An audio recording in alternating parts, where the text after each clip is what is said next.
I never thought my marriage would unravel over a 6-digit passcode. When you've been with someone long enough, you start to believe you know all the codes to their phone, their heart, their moods, their soul. For 11 years, I'd known Myra's code, 061293. Her birth date. She used it for everything. Her phone, our Netflix account, even the keypad on the garage. But 2 weeks ago, something changed. It was subtle at first. She laughed a little less, smiled a bit too much at her screen.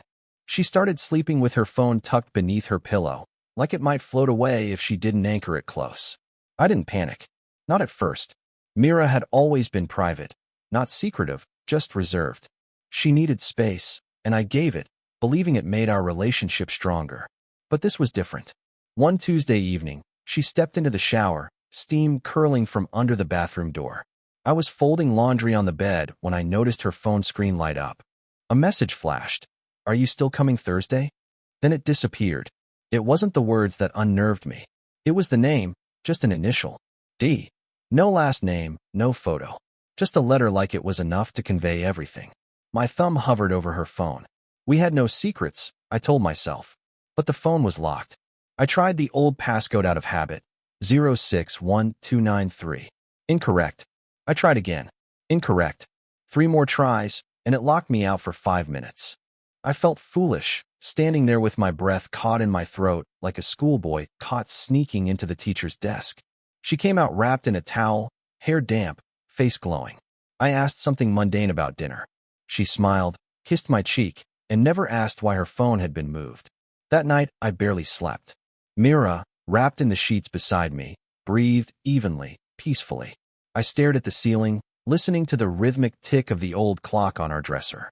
That sound, once comforting, now grated on me like a reminder that time was moving, and something between us was unraveling with every passing second. The next morning, I tried to dismiss it. People change passwords. Maybe she got locked out. Maybe it was nothing. But the idea had rooted itself deep in my gut, that quiet, corrosive whisper of doubt that eats at the foundations of trust. Still, I said nothing. I waited. Then came Thursday. She left earlier than usual. Claimed she had a new client meeting on the other side of town and needed time to prep. She wore a dress I hadn't seen in a year. Forest green, the one that made her eyes glow. Her perfume was different too. Not the usual soft vanilla I loved, but something sharper, muskier. I kissed her goodbye at the door, watched her drive off, and then did something I'm not proud of. I followed her. I felt like a stranger to myself, gripping the steering wheel as I trailed her silver Camry through city traffic. I told myself it wasn't stalking. I told myself it was love, that I was protecting something sacred. But the truth was simpler and uglier. I needed to know. She pulled into a small coffee shop tucked in a side street I didn't recognize. I parked across from the laundromat and waited. 10 minutes passed, then 15, and then I saw him. Tall, clean-shaven, wearing a navy blue suit with the confidence of someone who was used to being noticed. Mira stood up as he approached. They hugged. Not long, but long enough. His hand lingered at her waist a moment too long. They sat. She leaned in, smiling. He touched her wrist when he laughed. It was all too intimate. I couldn't hear their words, but I didn't need to. Their bodies spoke a language I had once known fluently, the posture of beginnings, the charged air between two people dancing on the edge of something dangerous. I drove home on autopilot, my knuckles white against the wheel.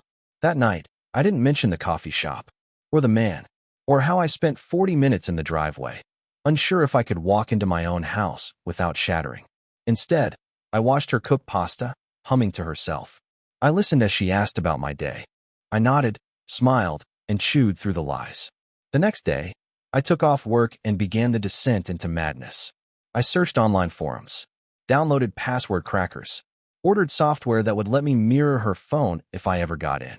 I even consulted a friend who worked in cybersecurity, told him I forgot my kid's phone password. He handed me tools no husband should ever have access to. The days blurred. I became obsessed. Every moment she wasn't looking, I tried her phone. Every old password. Every anniversary. Every combination I could think of. Nothing worked. Then, one night while she showered, I noticed her phone sitting on the bathroom counter. Unattended. Unlocked. It was like God himself had parted the clouds. My hands trembled. I picked it up and began searching. Nothing. No D in her messages. No recent calls to unknown numbers. Her photos were clean. Email? Normal. But then I saw it. A second messaging app, one I didn't recognize. It had a lock symbol next to it. I tapped it. The screen asked for a fingerprint. I froze. Mira called from the shower. I quickly locked the screen and set it down just as the water shut off. My heart thundered in my chest as she stepped out, wrapping herself in a towel, smiling like nothing had changed. But everything had changed. I couldn't eat, couldn't sleep. My days were filled with fake laughter and my nights with code breaking. And then, on a quiet Sunday morning while she was out for a run, I cracked it. It was her father's badge number. Of course. He died the year we met. A police officer who meant the world to her. 142089. I typed it in. The app opened. My hands went numb. My lungs forgot how to function. The screen was filled with messages. Photos. Videos. All from D. And D was not just a friend. He was everything I wasn't. And Mira was everything I thought she'd never be. The first message was 2 weeks old. The timestamp, 9:47 a.m. The same day she'd claimed she was stuck in a strategy meeting that dragged forever. The irony stung as I read the words she had typed into a phone I had once believed held no secrets from me. Counting down the hours. Wear that shirt I like. The response from D was a selfie. Black button down, top 2 buttons undone. Mira replied with 3 red hearts. I scrolled. Each swipe another dagger. This wasn't just a fling. It was a relationship. One layered with inside jokes, late-night confessions, pet names I had never heard from her mouth before. They called each other M and D, like some code meant to keep the world out. But the worst were the photos. Selfies of her in hotel mirrors, full-body shots with that same forest green dress, crumpled on the floor behind her. And one I will never be able to erase. Mira curled up in a hotel bed, clearly post-intimacy, sheets pulled up just high enough to make it suggestive without being obscene. She wasn't smiling. She was glowing. I dropped the phone. Literally dropped it onto the bed, like it had burned me. And maybe it had. It was strange, the physicality of grief. My legs gave out. I sat on the edge of the mattress, head in my hands, shaking in silence while my stomach coiled like it was preparing for war. I didn't cry, not yet.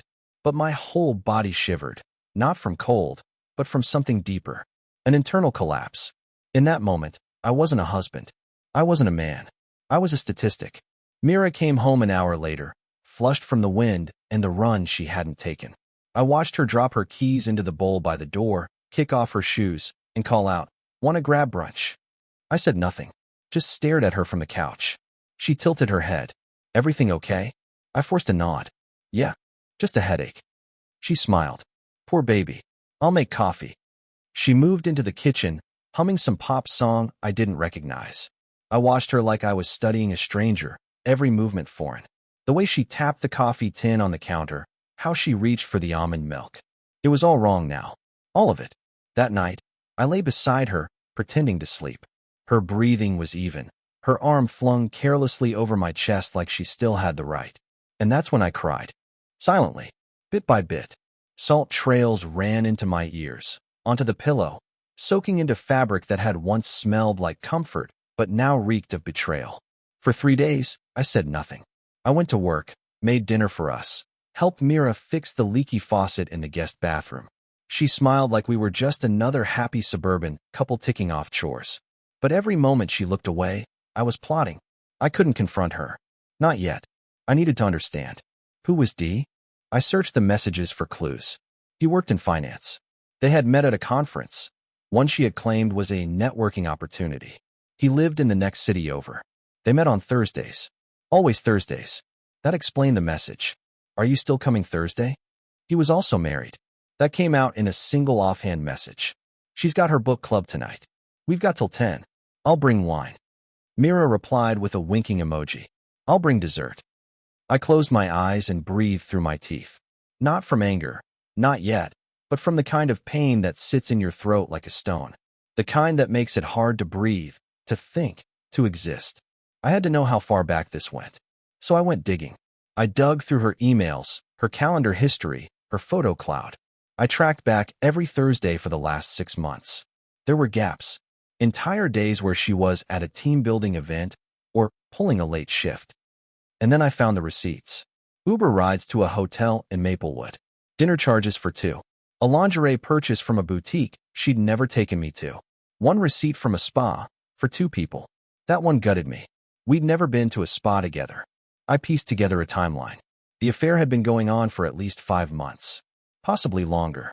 It had evolved from stolen hotel afternoons to emotional intimacy. They spoke almost daily. And what chilled me to the bone was this. She had never looked happier. Not in those texts. Not in the photos. Not with me. I knew I couldn't go on like this. Living beside a lie, sharing meals with it, sleeping under the same roof as it. But I also knew that simply confronting her wouldn't be enough. I needed her to feel what I felt.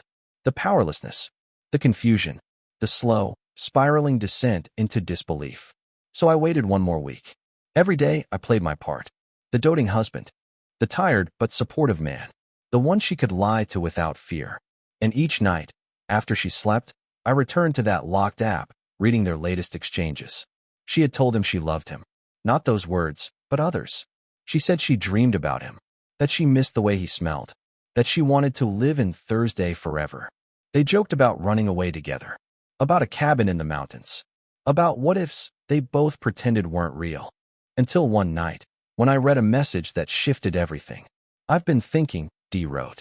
What if we told them? Both of them. What if we stopped hiding? I read it twice. Then again. And then Myra's reply came through. Let's talk Thursday. In person. That was it. That was my cue. Thursday would be their next rendezvous. And mine. Not just with them, but with the truth. With revenge. With the version of myself that had been slowly, meticulously forged in the fire of her betrayal. So I made a plan. I checked the hotel. Room 306. Always the same. I booked the room next door, 307. I packed a small bag. No weapons. No violence. Just tools. A camcorder. A Bluetooth speaker. My old DSLR with a telephoto lens. And a long, thin wire. I was done playing the fool. If they wanted to stop hiding, I would help them. On my terms. The room smelled like bleach and old secrets. Room 307 wasn't anything special. Pale yellow walls, a worn armchair, a king bed draped in a tired burgundy comforter. A generic hotel, the kind people pass by without noticing. The kind made for business trips, quiet affairs, and forgettable nights. I arrived early. Too early. The receptionist barely glanced at me as I checked in.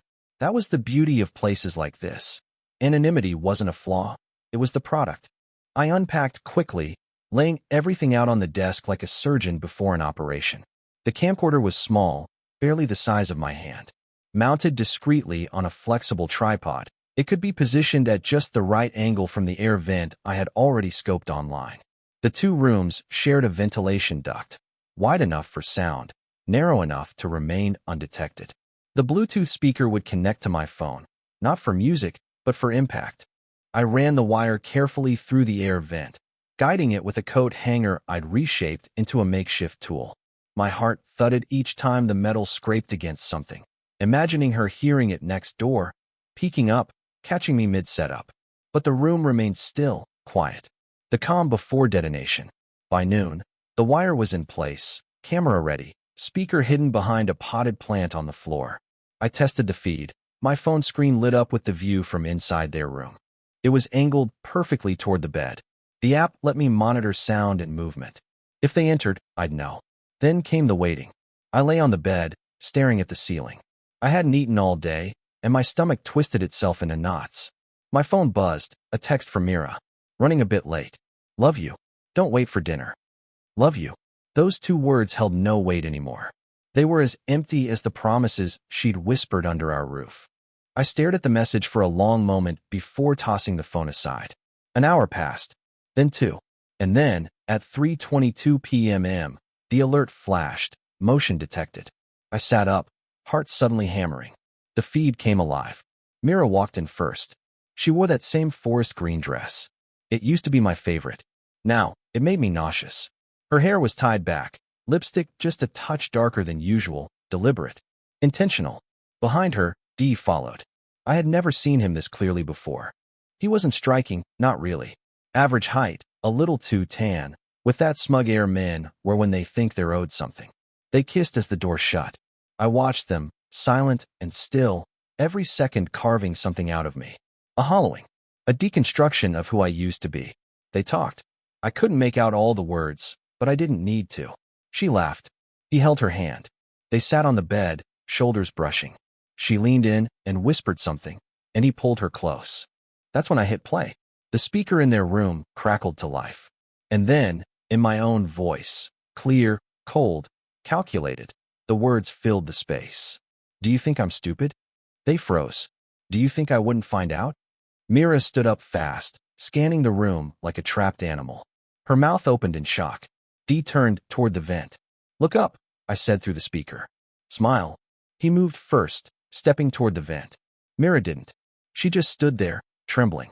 The camcorder captured it all. Every twitch, every flicker of fear, every fragment of confusion and realization. She looked toward the ceiling and whispered, Nathan. I didn't answer. I cut the speaker. Let the silence speak now. She sat on the bed, face pale. Dee was talking, trying to make sense of it. His voice muffled, frantic. I watched them argue. He gestured toward the door. She grabbed his arm. He pulled away. He was unraveling. Good. At 4:12, they left. She didn't look back. I waited another hour before returning home. I needed time. I needed the silence to settle in my chest again. I drove with the windows down, letting the wind numb me.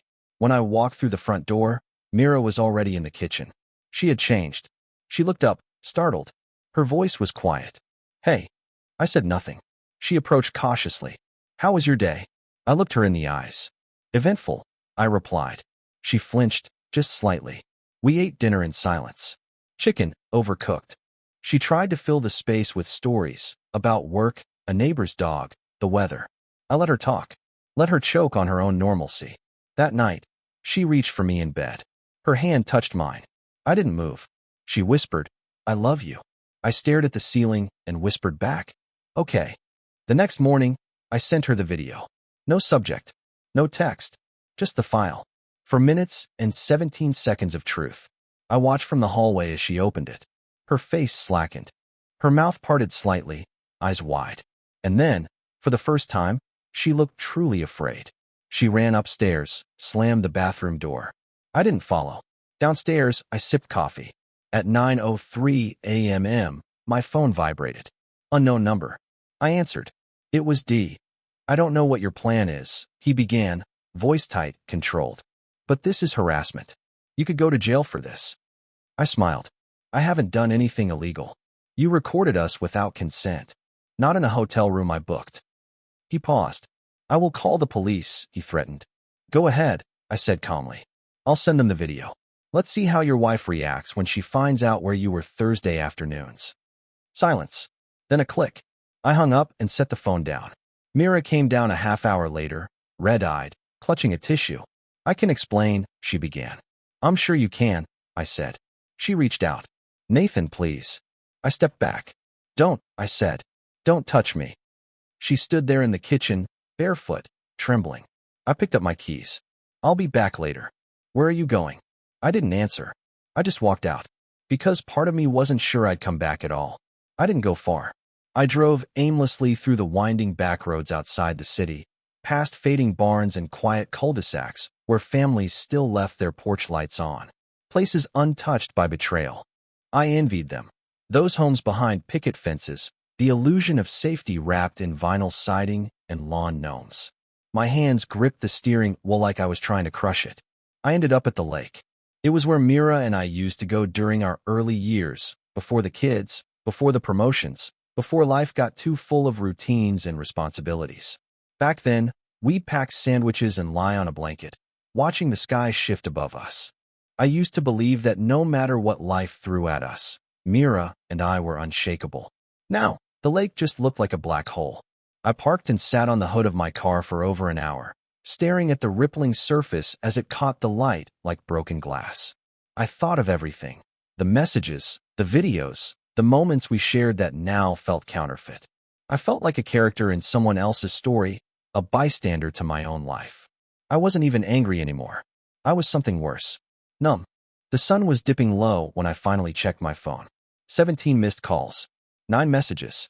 All from Mira. I didn't read them.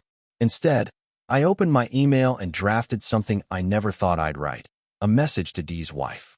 I'd found her the night before. Buried deep in one of Myra's messages was a mention of her name. Diana's taking the kids to her sister's this weekend. That was enough. A quick search through LinkedIn, then Facebook, and I had her full name, her business page, and her personal email. I didn't send the video. Not yet. I simply wrote, "I'm not sure if you know who your husband spends his Thursdays with, but you deserve to. When you're ready, let me know, and I'll send you everything." Attached was a cropped screenshot, not explicit, but intimate enough to raise questions. Mira sitting on the hotel bed, holding a glass of wine, smiling like she used to smile at me. I hit send. Then I drove home. Mira was waiting in the foyer when I stepped inside. She was dressed differently, jeans and a sweatshirt, her face bare, hair tied back. She looked young, almost like the woman I'd married. Only this version was broken in ways neither of us knew how to fix. She stepped toward me, then paused. "I'm sorry," she said. It hung there, trembling in the air. "I didn't mean for it to happen. I didn't plan it. I never thought I'd." "Stop," I interrupted. "I'm not ready." She closed her mouth. I walked past her into the kitchen, opened the fridge, pulled out a bottle of water just to have something to do. She followed. "I ended it," she said softly. I didn't turn around. I told him it's over. I told him I made a mistake. I told him I love my husband. I closed the fridge. The bottle remained unopened in my hand. "I don't care what you told him," I said, my voice flat. "You don't get to walk away from this with a clean slate just because you said the right things after getting caught." Her breath hitched. "I know. I want to fix it." I finally turned. "Why?" That question knocked the wind out of her. "Because I love you," she whispered. "Do you?" I asked. "Or do you just love the version of me who didn't know?" Tears welled in her eyes. "Please don't do this. I'm not the one who did anything." I brushed past her again, but she grabbed my wrist. "Please," she said. "Don't shut me out. I'll do anything. Therapy, separation, just don't leave." Her touch burned. I pulled away. "I don't know what I'm going to do," I said. "But if you think groveling erases what you did, you don't understand the damage." She folded into herself. "I was lonely," she whispered. "You were always working. The kids, the bills, the silence in the house. It got too loud. And he listened. That's all it was at first. Someone who listened." I stared at her, not because I didn't believe her, but because I did. And that hurt more. "So you burned everything for someone who paid attention." She sobbed. It wasn't loud or dramatic, just a quiet unraveling. A person crumbling under the weight of their own decisions. I went upstairs. The next few days were limbo. She slept in the guest room. I took the kids to school. We didn't talk, not really. Just fragments. "Did you feed the dog? Can you sign James' permission slip?" Dinner's in the fridge. The house became a museum of politeness. Every smile felt rehearsed. Every silence, radioactive. Then, for days later, Diana responded. "Please send me everything." I had no idea. "Thank you." I attached the full video. The messages. The hotel confirmations. All of it. I kept my words simple. "I'm sorry you had to find out this way." Less than 10 minutes later, she replied. "You don't need to be sorry." "I do. Thank you for showing me the truth." I thought I'd feel relief. Instead, I felt rage. Not toward her, but toward Mira. Because even in betrayal, I had been the one left to clean up the mess. That evening, after dinner, I finally said the thing I'd been dreading. "I need some space." Mira blinked. "You're leaving?" "I'm not sure," I admitted. "But I can't breathe in this house." She nodded slowly, trying to hold it together. "I understand." I packed a bag. As I zipped it closed, she stood in the doorway. "When will you come back?" "I don't know," I said truthfully. She reached out, then stopped. "I'll wait," she said. "As long as it takes." I said nothing. Because the truth was, I didn't know if I wanted her to. But when I pulled into the hotel parking lot an hour later, the same hotel where everything had come undone, my phone buzzed with a single message. From Diana. "He left, and he wants to talk to you." I stared at the message from Diana until the screen dimmed. Then I read it again. "He left, and he wants to talk to you." For a long time, I didn't move. Just sat there in my car outside the same hotel where Mira had shattered our marriage, the irony bleeding into every breath. My fingers hovered over the screen. I could ignore it, block her number, pretend I'd never seen it. But something inside me itched. A wound too deep to ignore, a voice that whispered, "Finish it." I texted back. Where? Diana responded quickly. He's on his way to your place. I think he wants to explain. Or apologize. Or both. That was it. No grand explanations. No plea for forgiveness. Just a warning. The man who helped detonate my life was walking into my space. I didn't drive home. I flew. By the time I pulled into the driveway, the sky had cracked open with thunder. Fat droplets of rain smacked against the windshield as if the heavens themselves were trying to wash the day clean. Too late for that. I spotted the sleek black Lexus idling at the curb. He was already there. I killed the engine and stepped out. He was standing on the porch, dark gray jacket, no umbrella, hair already soaked. He looked surprised to see me, like he hadn't expected I'd show. His face twisted into something between guilt and apprehension. I didn't speak. He opened his mouth, but I raised a hand. Not here. We walked down the side of the house, into the backyard, past the rusted swing set, past the garden I never got around to weeding. I led him to the small shed I'd converted into a workspace years ago. It was dry, cold, and private. I shut the door behind us. He stood in the center of the room, dripping, eyes darting over my tools, the old workbench, the wall of hand-labeled containers. Then he looked at me. I'm sorry, he said. I waited. I know that doesn't change anything, he added quickly. But I need to say it. I didn't know who she was. Not at first. And when I found out, I told her we should stop. And yet you didn't, I said flatly. He swallowed hard. No, I didn't. I walked past him, picked up a towel from a drawer, tossed it at him. He caught it, blinking. Why are you here? I asked. He sat on the edge of the bench, hands gripping the towel. Because I couldn't sleep. Because I saw what I did to my wife, and to yours. Because I wanted to look you in the eye and say the thing cowards never say. I said nothing. He continued. You were a ghost in her life, Nathan. That's what she said. I turned, slow and deliberate. She said what? He held up his hands. I'm not blaming you. I'm telling you what she told me. That you were distant. Always working. That she felt alone in your house. Invisible. My jaw clenched. And you thought that justified sleeping with her? No. He met my gaze. But it explained how we got there. I didn't prey on her. She didn't seduce me. We were two people who made the worst possible decision, slowly, deliberately, with every chance to stop. That, at least, felt true. He stood, inching closer. I lost everything, he said. My marriage. My kids. My reputation. And I deserve it. I stared at him. What do you want from me? His eyes dropped. Forgiveness. Eventually. I laughed once, low, humorless. Forgiveness. He didn't flinch. You don't have to mean it. Just start with not destroying me. I walked to the wall, leaned against it. The rain tapped steadily against the metal roof. What makes you think I haven't already? His brow furrowed. I pulled out my phone, opened a file, played the audio. It was a recording, one he hadn't known existed, from the vent above their hotel bed. A single moment, just a snippet, where he said, if this blows up, I'll say she came onto me. She'll take the fall. He looked like I'd punched him. I never meant. But you said it. He nodded, ashamed. I stepped closer, until we were nearly chest to chest. You want mercy? I whispered. Live with it. Every day? Look your kids in the eye knowing what you did. Watch your wife walk away and never come back. Let that be your forgiveness. He nodded, jaw tight. Then he turned and walked out. I stood in the shed long after he was gone. Mira didn't say much when I returned. She was in the kitchen, folding laundry, like it was just another Tuesday. I saw him, I said. She froze. Did he say anything? She asked. Nothing I needed to hear. She nodded. Then, what happens now? I looked at her. And for the first time in weeks, I didn't feel the need to hurt her. I didn't feel like shouting or storming out or crafting another trap. I just felt tired. I'm filing, I said quietly. Her breath caught. I can't stay in a home filled with ghosts. And I don't want the kids to watch us pretend. She nodded again. Slowly. Eyes glossy but dry. I understand, she whispered. That night, I slept in my own bed. Alone. Weeks passed. Mira moved out. The kids adjusted, as kids do, faster than I did, more resilient than I deserved. We split time, split assets, split a life we'd spent over a decade building. It was like dismantling a house brick by brick, knowing you'd never rebuild it the same way again. Diana and I kept in touch, just enough to make sure we were okay. She found solace in therapy, in her children, in a circle of people who held her up.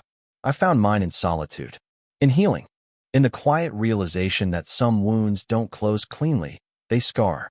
But even scars fade with time. Months later, I received a letter, handwritten, from Mira. She wrote about regret, about how she wakes up every day replaying the moment she changed the passcode, how she knew then she had locked me out long before I ever tried to get in.